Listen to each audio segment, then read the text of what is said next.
What's your favorite scary movie? Hello and welcome to the Cavern of Terror.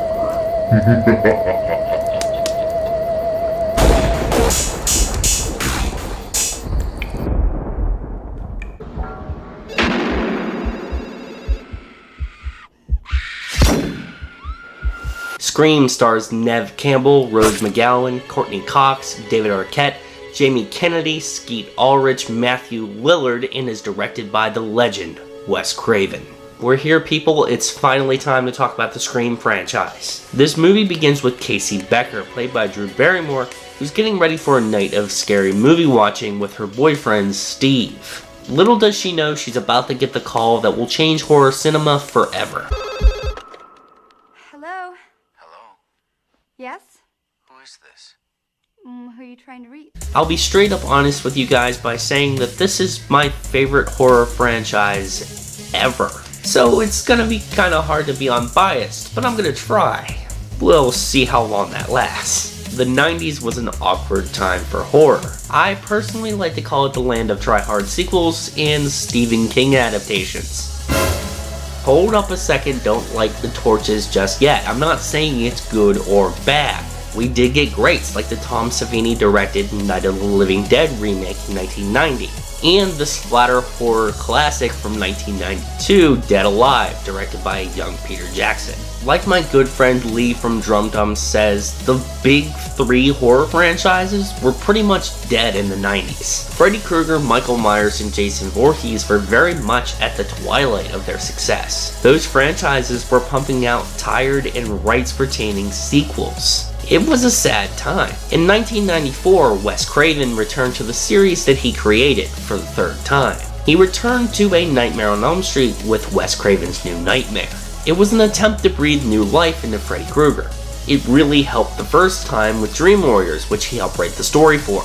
Now, even though New Nightmare today is considered one of the fan favorites in the series, at the time of release it was a little bit too much for audiences to take in. It was a meta take on a horror film with the cast actually playing themselves in the movie, down to the director.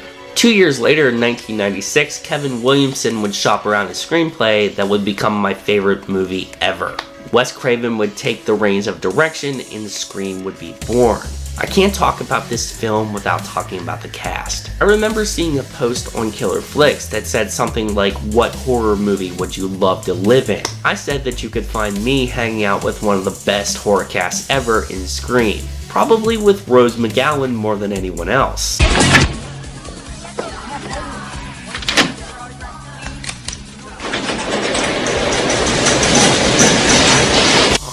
Mostly unknowns filled out the cast, and they played their roles with flying colors. David Arquette, who almost played Billy Loomis, played the bumbling cop, Deputy Dewey. Courtney Cox held a mic as the tabloid journalist Gail Weathers. Rose McGowan took on the role of the best friend, Tatum. Skeet Ulrich and Matthew Lillard were the alpha males, Billy Loomis and Stu Macher. Jamie Kennedy knocked it out of the park as Randy. He played the jaded horror fan, or us, that never really had a voice in the genre up until this point. Finally, we have Neve Campbell. She played our hero, Sidney Prescott. People like to talk a lot about great final girls, and guys, Neve Campbell is most certainly one of them. Guided by Williamson's screenplay and Wes Craven's direction, Campbell wowed me even at 10 years old the first time I saw this movie. Thank you, Mom, you're awesome. She was written to be smarter than the final girls of the past. She manages to figure things out fast, but she still shows some sort of weakness. I get it, not everyone is perfect, I know I'm not, but they don't overdo it like they do in the Prom Night remake. Prescott's struggle is internal, and she doesn't need or want a crutch. Are you alright? She's not answering any questions, alright? Just leave us alone. No, Tatum, it's okay. She's just doing her job, right, Kim? Yes, that's right. So, how's the book? Well, it'll be out later this year. Oh, I'll look for it. I'll send you a copy. Neve Campbell embodies Sidney Prescott, and at this point I really can't see anyone else in this role. One of the most important things about surviving a horror movie is the rules. Wait a minute, you don't know the rules? Don't you know the rules? What rules? You don't... Jesus Christ, you don't know the rules? Have an aneurysm, why don't you? There are certain rules that one must abide by in order to successfully survive a horror movie. For instance, number 1, you can never have sex. No. Big no-no! Big no! I'm a dead man. Leave him in popcorn. Sex equals death, okay? Number 2, you can never drink or do drugs. No, the sin factor. It's a sin. It's an extension of number 1. And number 3, never, ever, ever, under any circumstances say, I'll be right back. Because you won't be back. I'm getting another beer. You want one? Yeah, sure. I'll be right back. Jamie Kennedy's Randy character is a fantastic addition to Scream, and he's beloved by me and countless other horror fans. Like I said earlier, he is the jaded horror fan. He's always the one that screams run to the countless victims in horror movies. The tropes that he talks about in these movies have been in horror for many years before Scream. Kevin Williamson figured that it was finally time to call them out. Kennedy's scenes are easily the funniest, and they really help mellow out this dark tale. But he's not the only one bringing the comedy. Matthew Lillard is also amazing here.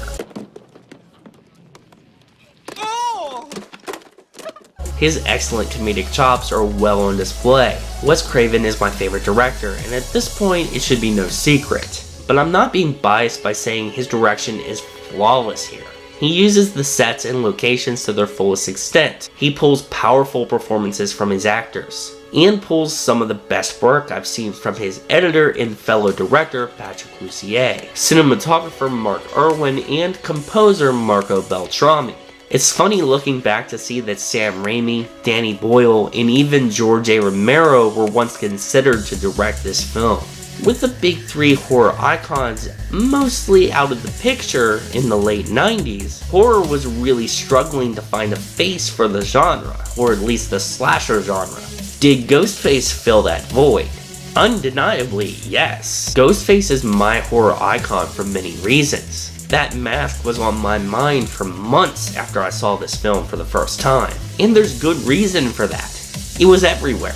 Everyone loved Ghostface back then. You couldn't get away from it. Not only was the look they decided on fantastic, it was unbelievably creepy. There were no smartphones in '96, and the internet was definitely nothing like it is today. My family didn't even have a computer until 2000, so there was almost no way to figure out who he or she was. I guess the most terrifying thing about this killer to me is that your best friend could be under that mask, and you would never know. One final thing I'll say about Ghostface is the masked killer's voice. You guys want to talk about method acting? Roger L. Jackson is your man. He never met the cast. He made all the phone calls in the film on a real cell phone, and his face is never shown in interviews. That's pretty metal. Out of my sheer respect for this series, I will not ruin who the killer is until we get to Scream 2. Guys, I beg you, don't ruin it for anybody that hasn't seen Scream.